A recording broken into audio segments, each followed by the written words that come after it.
So I figured let's kick this conversation off this way by me officially publicly endorsing you both to become president and vice president of our great country.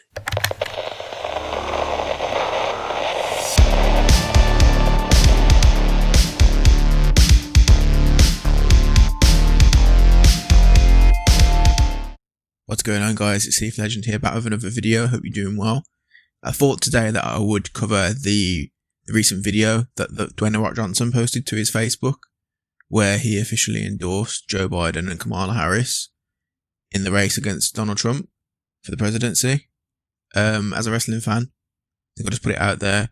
It's quite disappointing as somebody whose favourite wrestler growing up was The Rock, and thought he was the last of a dying breed in Hollywood that didn't try and, I wouldn't say preach, because he wasn't really preaching, but endorsing political candidates, whether it's, you know, the right or the left. But I thought I'd give you my thoughts on the video, so I'll do a clip and then I'll comment on it if I feel that there needs to be a commentary. I've watched it only once already, haven't watched any coverage of it thus far either, but let's get to it. Hey, DJ. Hey. Hi. Hey guys, I gotta tell you, well, it is so good seeing you guys. First thoughts really was, this doesn't look organic at all. It doesn't actually look like he was speaking to them. It just looks like he's recorded certain lines and then he's been told what they're going to say back to him, so it seems organic. You can already see that The Rock is, you know, looking here and there, probably looking at a teleprompter or a script or whatnot. And also, I mean, I'm not exactly the world's greatest Dwayne The Rock Johnson fan in terms of knowing everything about him, but it's just really cringe them calling him DJ.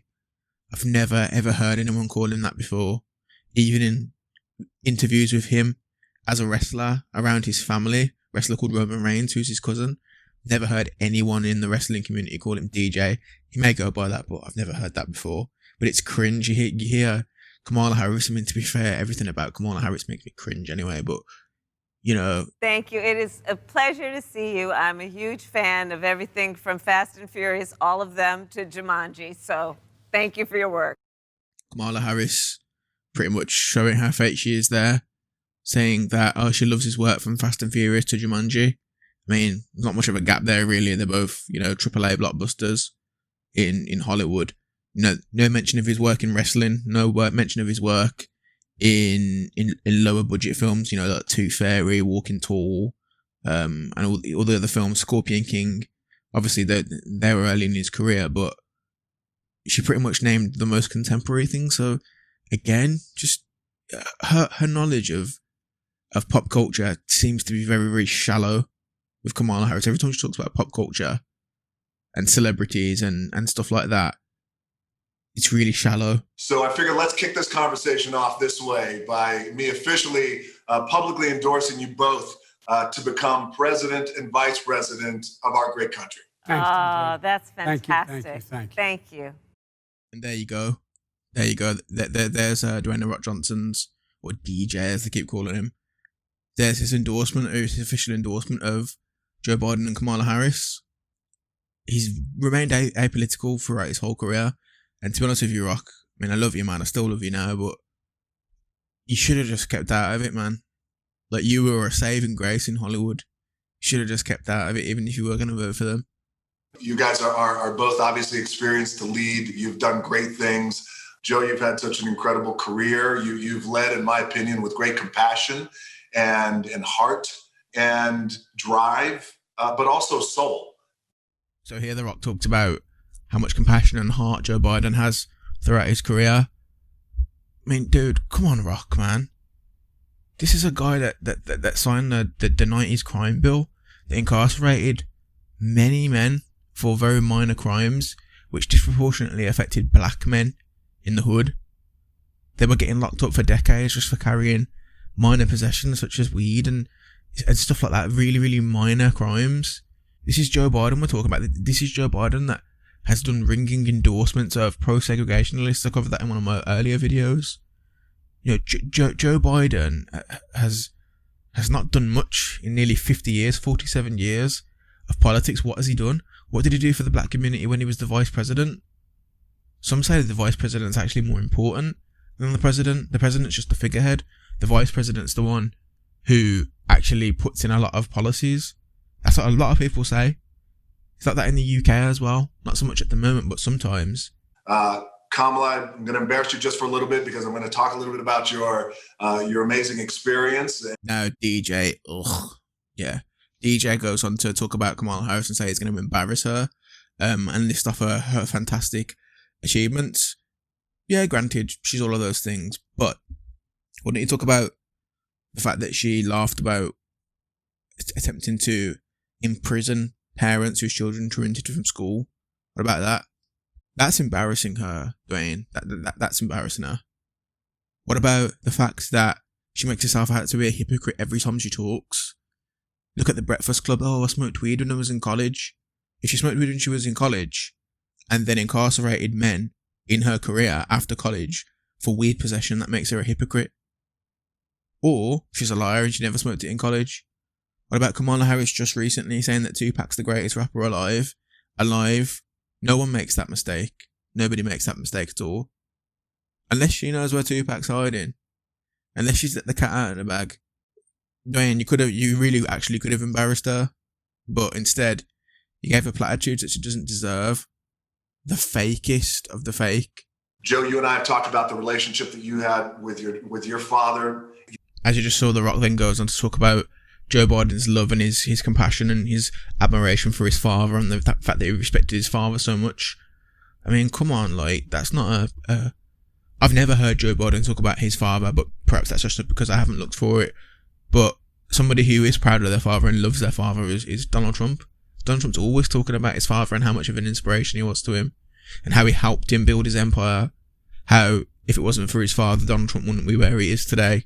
It seems a bit silly, really. Of all the things you can talk about, why talk about that? I don't understand how what can endorse these people. Like, it's like he's hit rock bottom, pun intended. What is going on, man? Dude, come on. Like, why are you endorsing them for? Why? What have they done? All the Democrats do is they prey on victimhood. That's all they do. That's all they do. Point to me what they do. Point to me. Point to The Rock. Rock, I'm talking to you. Point to me what they do. You must speak truth, but here's the reality. Truth can sometimes be really difficult to hear. And for that reason, sometimes people don't speak it. Then Kamala Harris says that truth can be difficult to hear. This made me laugh, man. I swear. This made me laugh. Truth can be difficult to hear, therefore people don't speak it. Why do you think people don't speak truth, Kamala? Let me tell you. Donald Trump. Someone can speak truth and say she's a nasty woman. And because he said nasty woman, they say it's sexist, but he can say a nasty man and it doesn't even get airtime. You want to talk about truth? What about statistics? 54% of violent crimes are committed by black men in America. That's truth. You want to talk about truth? But no one wants to talk about that. As she said, Kamala, that's probably the first time I've ever actually heard her say something that I agree with. I just don't agree with the genesis of why she said it. It's just funny, man. The Democrats will just say whatever they want and then just go into damage control. So as I pointed out in my video about the Tupac thing, they say that Donald Trump lies all the time, but they can never actually give evidence of it. But then they will lie or embellish or speak in hyperbole on camera and then just try and wave it off after. And as long as there is an understanding that it is being spoken not to confront, not to hurt, but to deal with things the way they must be handled. Then she says, those that speak truth, if they speak truth not to hurt, not to harm, but to fix things, then that's fine. That's pretty much what she says. Let me give you 2 examples. 3, I'll give you 3 examples, in fact. Actually, no, you know what? I'll give you 5. Hodge twins, Anthony Bryan Logan, Brandon Tatum, Shaquille O'Neal, Charles Barkley. All black men. All of them, black men. They speak about the violence in black communities, in the poor black communities, the need for police. Yeah, you see it all the time on Twitter, in the media. They're Uncle Toms, they're sellouts, they're not skin folk because they don't They don't preach from the same victim gospel. They're speaking truth in order to fix things, and they get classed as a sellout. So I think you're wrong there, Kamala. And again, I think The Rock is wrong for publicly endorsing you. Behind closed doors, do whatever you want, but publicly, I don't agree with it simply because it adds to the narrative. It adds to the narrative of people that don't think critically. Just like the Cardi B thing. It's pandering. And I know the right use celebrities too, don't get me wrong, but they don't tend to wheel out their celebrities as much. And if they did, they'd get cancelled. Look at James Woods, look at Kevin Sorbo, just as prime examples. You don't hear from them in mainstream media. Honest with a scenario and people who you care about. And obviously you guys, all of us care deeply about our American people. And in closing on the main video, they talk about how we care about the American people. We're going to do this for the American people. The Rock echoes it as well. But compare Biden and Kamala Harris to Donald Trump. Like, Donald Trump definitely loves the American people. He loves all of them. You know, he particularly cares about, ethnic minorities more so publicly because he has to. Give you for example, so Donald Trump was friends with Jesse Jackson and Al Sharpton in the 80s and 90s. Loads of rappers and celebrities wanted to be Donald Trump. They'd always use him in rap lyrics and stuff like that. The Apprentice was one of the biggest shows in America. You know, people love the guy. You know, he donated to the Rainbow Coalition, for flip's sake.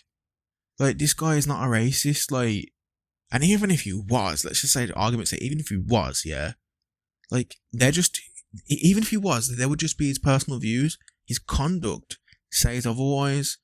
When you're donating to the Rainbow Coalition and your mates with Al Sharpton and Jesse Jackson, for all good they're worth, but still, like, how does his conduct not help these people as much as he can? Do you get what I mean? It's real talk time. Real talk, why? So as I close, I just want to say this.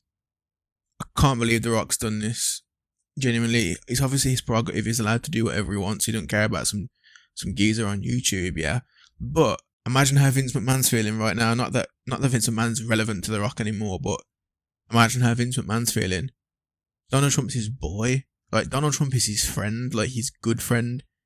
Vince McMahon's wife, if you don't know, Vince McMahon is the owner of WWE.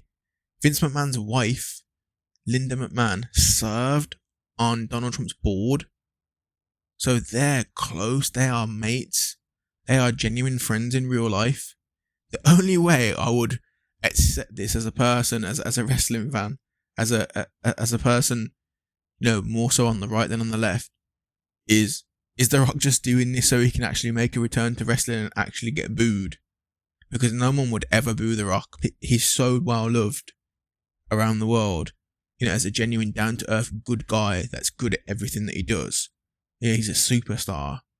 I'd probably say that his star eclipses even Arnold Schwarzenegger and Stallone in the 80s. That's how well loved he is. This is the only way that you could get The Rock to be booed if he ever came back to wrestling. Because he'd be booed now, 100%. If you like what you heard, please do like, comment, and subscribe. Also share. Until next time, take care. I'm out.